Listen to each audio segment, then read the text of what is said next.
Hello guys, paliwanag ko pala sa inyo guys yung tungkol sa magandang gabi pala sa inyo guys.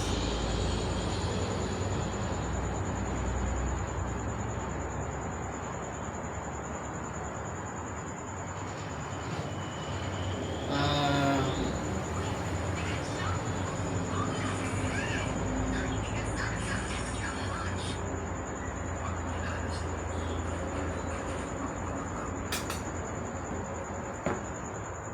ang napapaliwanag ko pala sa inyo ngayon guys tungkol sa Satur.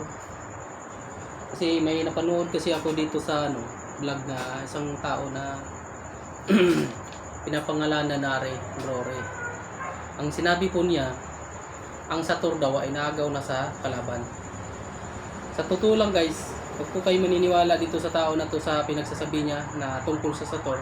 Dahil ito pong tao na to wala pong alam sa tungkol sa Satur. Unang-una po guys, hindi rin yan hindi rin yan siya manggagamot. Kumbaga natuto lang ng konti, naligaw na ng landas. Ang sinabi niya, ang Satur daw ay naagaw na sa masama. At ang tao na yun guys ay halatang-halata na po, na halatang-halata sa pagmumukha niya na nilamon na po siya sa kasamaan at nilamon siya sa kanyang kainggitan, inggit at saka galit sa puso niya na nakita ko sa aura niya na ang nandyan sa puso niya, galit saka inggit po. Galit saka inggit yung nasa nakikita ko sa kanya. Kaya po sinisiraan niya yung testamento ng Satur. Ang testamento po ng Satur guys, kung gusto niyo pong matuto manggamot, magpaturo po kayo kung sino man na manggagamot, healer na malapit sa inyo na kung paano gamitin ang Satur Coronados, kung paano gamitin siya, paano siya gamitin sa kumbatan espiritual. Dahil ang Satur po guys, ang paliwanag ko sa inyo po, ang Satur po Coronados ito ay Satur, ang salita ng Diyos. Ito po ay kinuha po ito sa Pater Noster, ang Satur. Ito po ay ang Satur ay ama namin. Ito po yung dasal na to ay secret prayer code. Kinakatakutan po ito ng mga nasasama, mga masamang elemento o masasamang nilalang. Kapag alam mo ang paggamit nito, kailangan po kapag nagkaroon po kayo ng testamento ng Satur, magpaturo po kayo bago nyo tanggapin para alam niyo kung paano gamitin, kung paano siya gagamitin sa mga masasama na kalaban.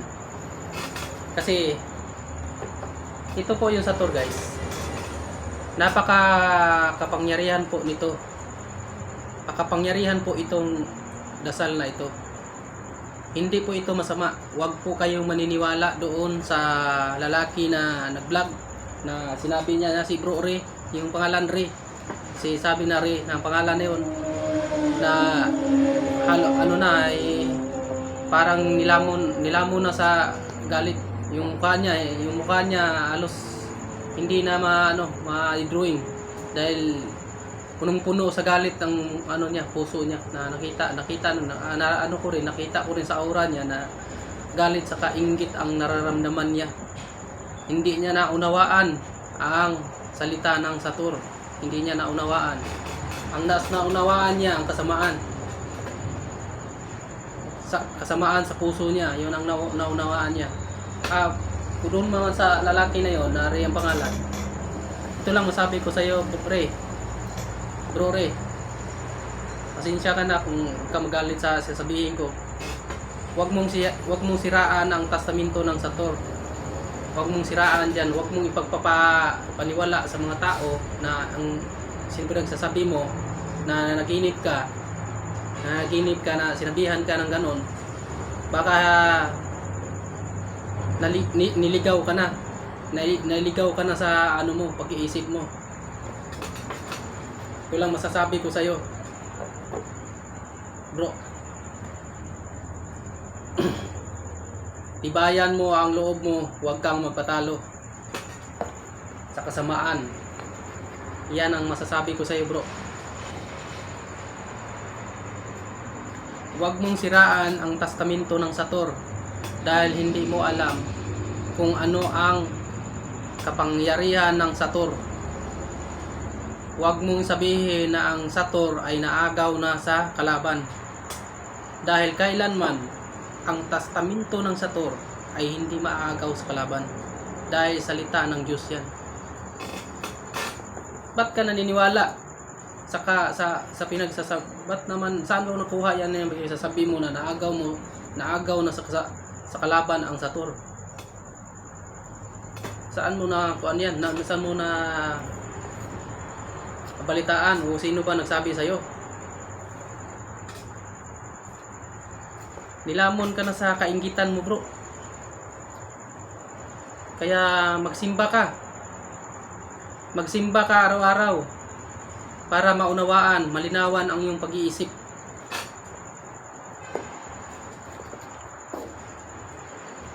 Yung pinagsasabi mo,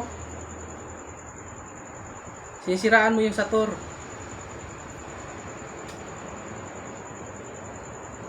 Ay, pagmumukha mo. Oh. Yan, oh.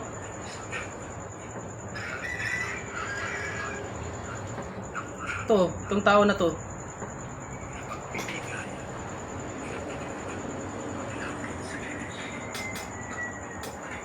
Huwag kayo pong maniniwala dito sa pinagsasabi nito.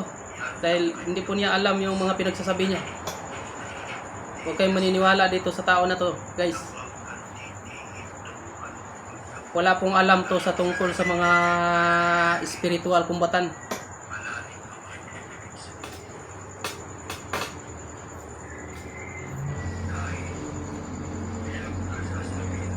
Nilalamo na sa ano niya, nilalamo na sa inggit sa kagalit.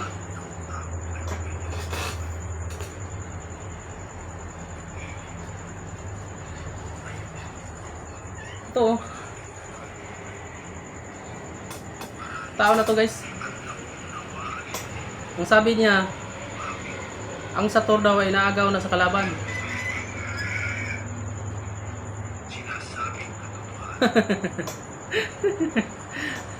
Pinagsasabi nito.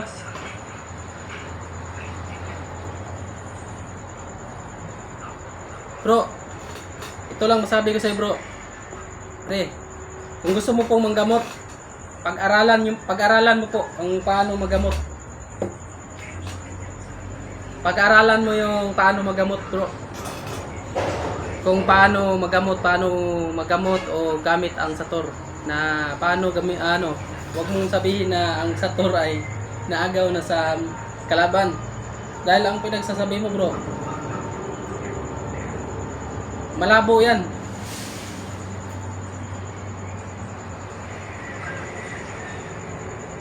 Malabo yan yung pinagsasabi mo, bro. Ito lang masabi ko sa'yo, bro.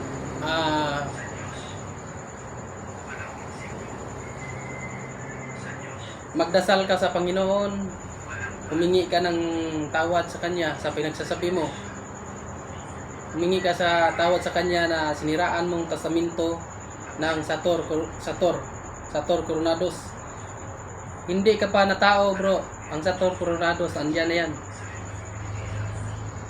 Hindi pa tayo na tao sa mundo na to.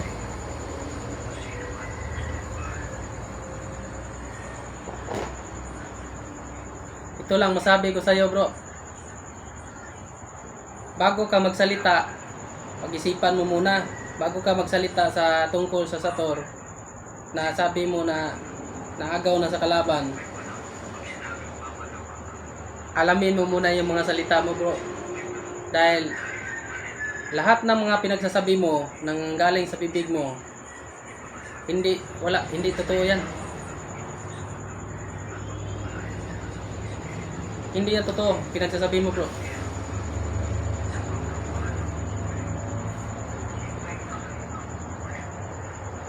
na yung puso mo balot na balot sa galit sa kainggit. Yan lang masasabi ko sa iyo. Kaya doon sa mga tao na nanonood sa kanyang video, huwag po kayong maniniwala doon sa mga pinagsasabi niya, guys, na ang Sator ay naagaw na sa kalaban. Dahil yung tao niyan, guys, wala pong alam yan sa tungkol sa spiritual kumbatan. Naligaw na po ng landas yan, yung tao na yan, guys. Naligaw na. Naligaw na siya ng landas. Kaya sinisiraan niya yung salita ng Diyos. Sinisiraan niya, nasabi niya na hindi daw bawal daw magturo na manggamot. Dahil siya lang daw, dahil sabi daw ng Diyos, pinipili daw kung sino yung manggamot. Sabi niya, 3 lang daw sila. 3 lang daw sila sinabihan.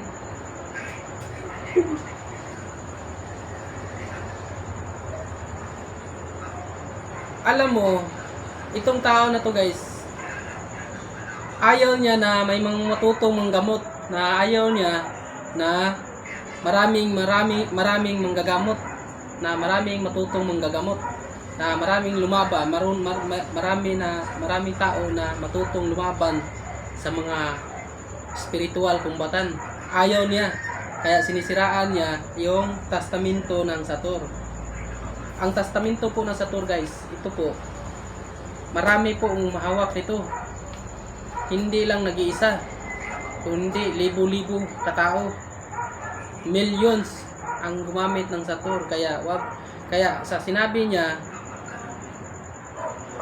wala po siyang alam sa Sator. Walang alam yan tungkol sa Sator, walang alam. Kaya nasabi niya wala siyang alam. Wala yang alam yan tungkol sa orasyon na ganito, sa code prayer ng Sator.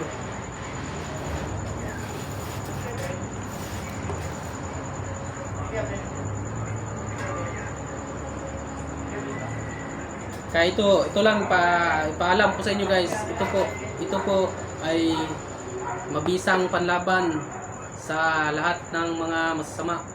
Kapag ito po ay natutunan ninyo, ito po ay mabisang depensa mabisang depensa sa mga masasamang tao, masasamang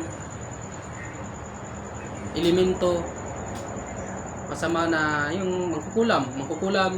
Parang pag may alam nyo po ang paggamit ng testamento ng Sator, hindi po kayo tatablan. Kasi ito po ang makapangyarihan sa lahat na orasyon. Ito po ang makapangyarihan sa lahat na orasyon, ang Sator.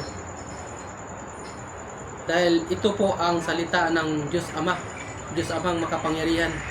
Kaya wag po kayong maniwala na sinasabi niya na ang Sator ay naagaw na sa kalaban. Wag po kayong maniwala dyan, guys. Ito po ay hindi masama. Ito po ay dasal na ginawang orasyon. Ito po ay napakabisa sa lahat ng mga orasyon, ang Sator.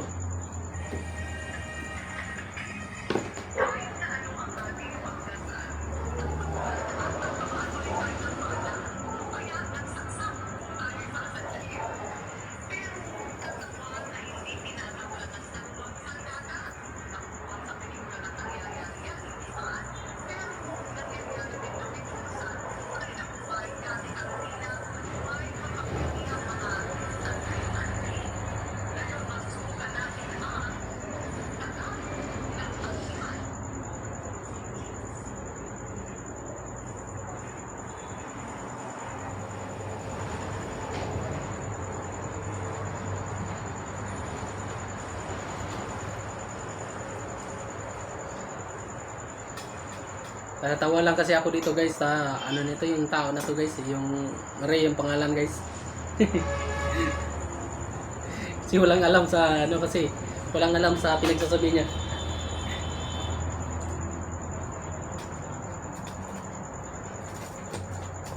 Kaya kung gusto niyo pong matuto guys sa kung gusto niyo matuto po sa paggagamot, sa gamutan, um, kung sino po yung malapit sa inyo na manggagamot, magpaturo po kayo kung paano ang pagpaturo po kayo kung paano po manggamot.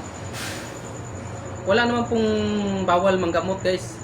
Ang importante lang sundin mo yung mga bawal, kasi may bawal po sa pagka may hawak ka na mga ganitong mga bagay, na mga ganitong orasyon, na mga banal. Isa po itong banal na salita. Ang Sator Coronados, ito po ay isang sastamentong banal na hindi po pwede na sisiraan mo, na kung anong sasabihin mo, kasi ito po ay napakabanal po itong salita na itong Sator. Yan po ay napakabanal na salita. Kaya kapag gusto nyo pong matuto nito sa orasyon na ito na panangga sa lahat ng mga kasamaan, magpaturo po kayo para alam niyo kung paano gamitin. Yun lang po yung paliwanag ko guys, tungkol sa Sator na testamento. Kung sino po kung makapanood man kayo na paninira sa tungkol sa Sator, wag po kayong maniniwala sa mga tao na yun, dahil yung Sator po ay napakatagal na panahon na po yan naka-exist na sa universe natin, na yan po ay napakalakas na depensa sa mga masasama, na yung orasyon na yan. Yan po ay matagal nang tinago, ngayon lang nilabas para matuto ang mga karamihan na tulad sa atin na baguhan sa mga spiritual kumbatan.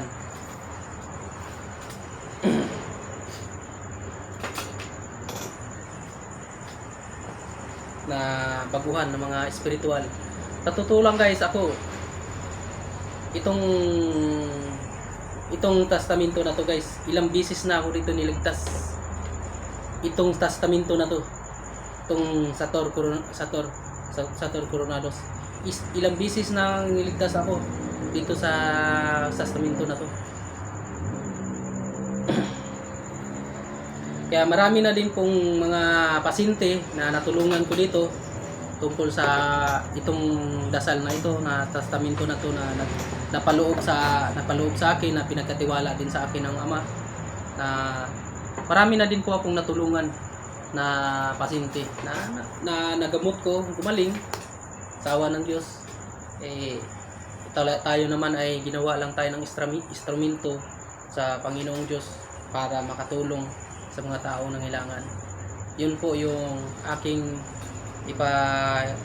mensahe sa inyo guys, na sister brothers, na ang Sator po ay napakahalaga sa tao yan, na matutunan ninyo kung paano gamitin para sa mga kalaban na mga masasamang kalaban.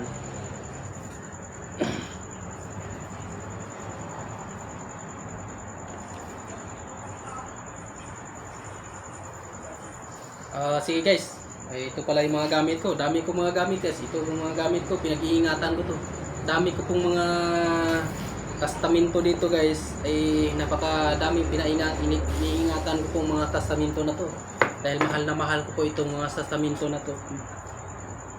Itong mga testamento ko. Ito pa guys.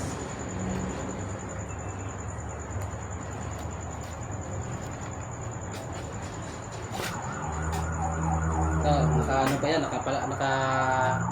yung mga testamento ko sa panglaban, ang gamit ko dun sa ano ko guys. Guys,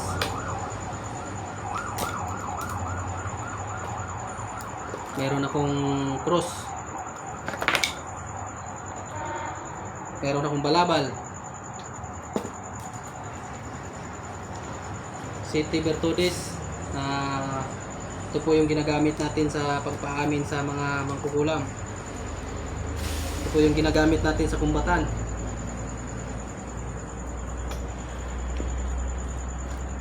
City Bertudis na Holy Trinity. Yan mga gamit natin guys. Ito yung mga gamit natin na tinatawag na kuan, yung kumbatan. Kumbatan spiritual. Sete Virtudes, sinukuan, lightning stick.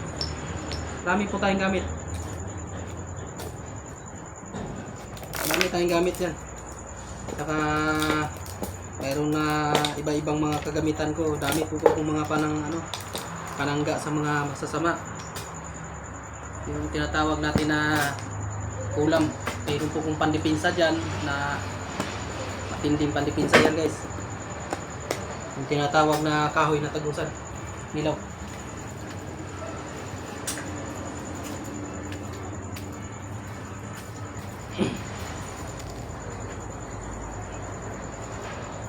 Sige guys, pagpala po sa inyo lahat. Pagpalain po kayo ng Diyos Amang makapangyarihan. At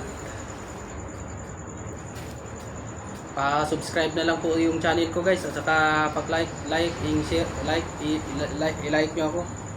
Para po ma-updated kayo sa mga videos ko.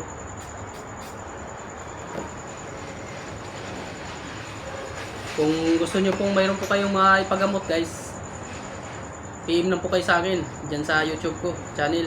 Mayroon po akong nilagay dyan na number ko sa cellphone number. Tawag po kayo sa akin o kung saan man kayo na lokasyon nyo, kung saan man kayo lokasyon. Ako po ay lokasyon ko ay Valenzuela City. Dito lang po ako sa Service Road.